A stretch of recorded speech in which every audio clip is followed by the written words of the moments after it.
Sir Romnick, maaari niyo po bang ikwento po sa amin, no? Paano po ninyo nabalitaan, nalaman itong nangyari po sa inyong mga magulang? Unang-una po sir, March 5 po, tumawag po ako sa aking magulang around 3 p.m. po doon sa Pilipinas po. Nakausap ko sila ng 30 minutes. Gusto ko po ulit tawagan ang aking magulang. Pero hindi ko na po sila makontak. Sir, sino po yung mga kasama ng mga magulang po ninyo, no, na naiwan dito sa Pilipinas? Actually po, wala po silang kasama sa bahay. Bali, may katiwala lang po sila doon pag sakaling wala po sila, may binibilinan lang po sa bahay. Ito pong pinapakita po natin, yung sidecar po na pagmamayari po ni Sir Romeo and Miss Melly na natagpuan po sa Barangay Bravo, General Mamerto, Natividad, Nueva Ecija. Magkaibang lugar din po, attorney. Napansin ko doon, Shari, sa isang litrato, parang ano, hinulog ba sa isang river or ano, Opo. parang irigasyon, no? Yes River po. irrigation po. Irigasyon. Magandang hapon po, Police Major Roylan Gonzales. Sir, manghingi po sana kami ng update, no, doon sa investigasyon po na ginagawa ninyo. May mga person of interest na po tayo sa kaso, sir. Considered as case cleared naman na po itong kaso na to at may file na po sana namin yung kaso. Sir, ilan po yung nakikita natin na sama-sama para gawin itong krimen po na ito? 4 po silang sa investigation po namin, pero sabi ko nga po, para hindi muna po maka-apekto sana sa mabuti po sana medyo muna natin. Na-identify na nila yung mga tao, magsasampa na lang tayo ng kaso. Yes, sir. May mga eyewitnesses po ba tayo dito, Major? Meron, sir. Meron po tayo Okay, mga tibay naman po yung mga ebidensya natin na mga nakalap po. Kailan niyo po ipa-file yan po, Major Gonzales? Kinokontak po namin yung immediate family, ma'am, para masamahan po kami na mag-file po ng kaso. Ma'am Janet, Sir Romnick, and Sir Romeo, wala po bang ibang nakaalitan or may na-mention po ba na nakagalit ang inyong mga magulang? Wala po, Wala naman ma'am. po, ma'am. Shari, isa sa mga katanungan madalas, no, pag mga ganitong klaseng krimen is ano kaya yung naging motibo? Motibo, yes. Oo.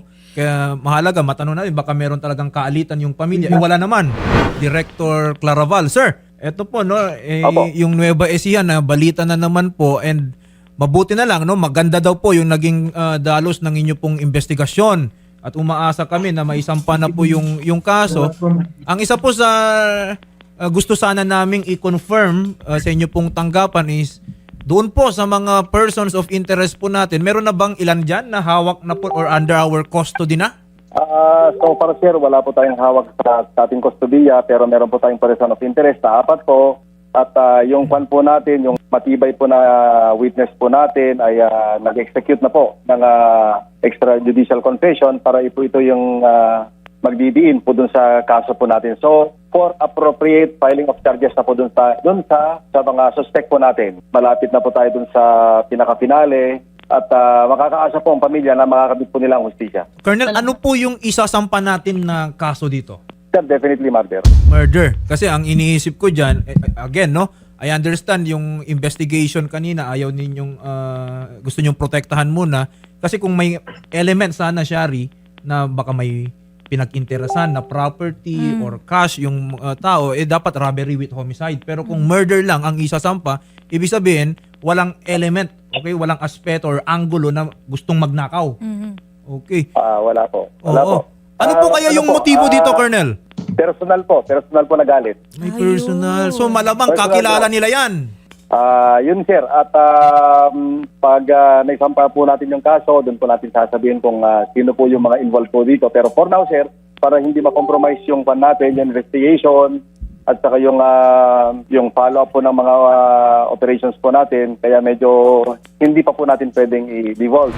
Colonel, paano po ba pinatay yung mga biktima? Ito po ba ay sinaksak, pinalo, sinakal, or binarel? Paano po ba, Colonel? Yes ma'am, inaantay din natin, kaya nasabi ko kanina, inaantay lang po natin yung yung resulta po ng autopsya at kung ano po yung cause of death po ng tao. Dahil yun na nga po, gaya na nasabi ng chief of police ko po kanina na sinilid po sa sako. Wala po bang clear indication nung tinignan natin yung katawan Kasi usually pag mga saksak yan, makikita mo naman yung wounds eh. Opo, Colonel. Oo. Wala po bang tama ng mga baril? Ganun po, Colonel? Bloated na po bloated saka decomposing na po yung yung state po ng cadaver.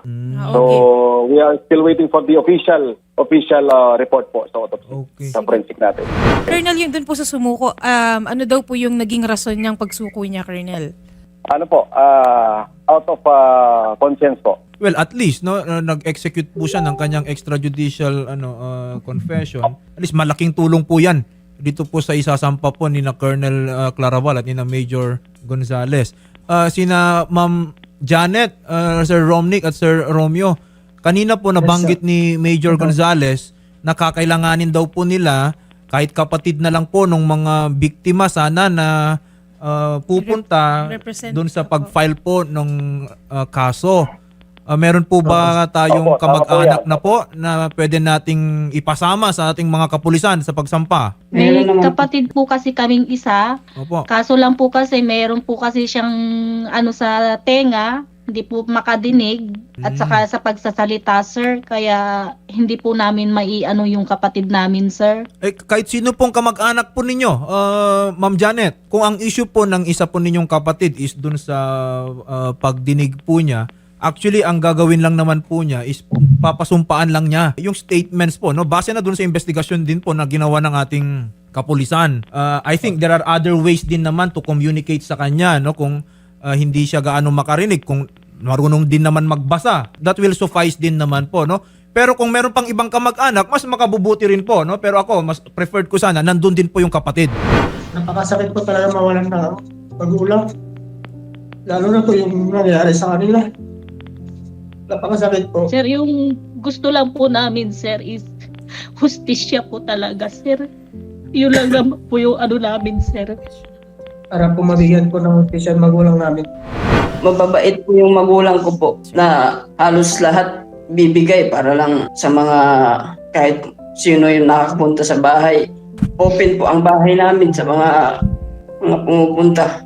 Yung sabi po kasi na galit, imposible po eh. May hiram po sa kanila ng pera sa bahay namin. Magbibigay kagad ang nanay namin kung meron ng nanay namin. Yes. Kahit ibigay na lang niya, kahit wala ng nanay namin, ibibigay niya. Parang May baka din po kasi sila. Opo, yun nga po ma'am, parang may na-mention po kayo na nagbenta po bago po yung incident, nagbenta po ata sila ng kalabaw o baka po? Baka po, ma'am. Baka, okay po.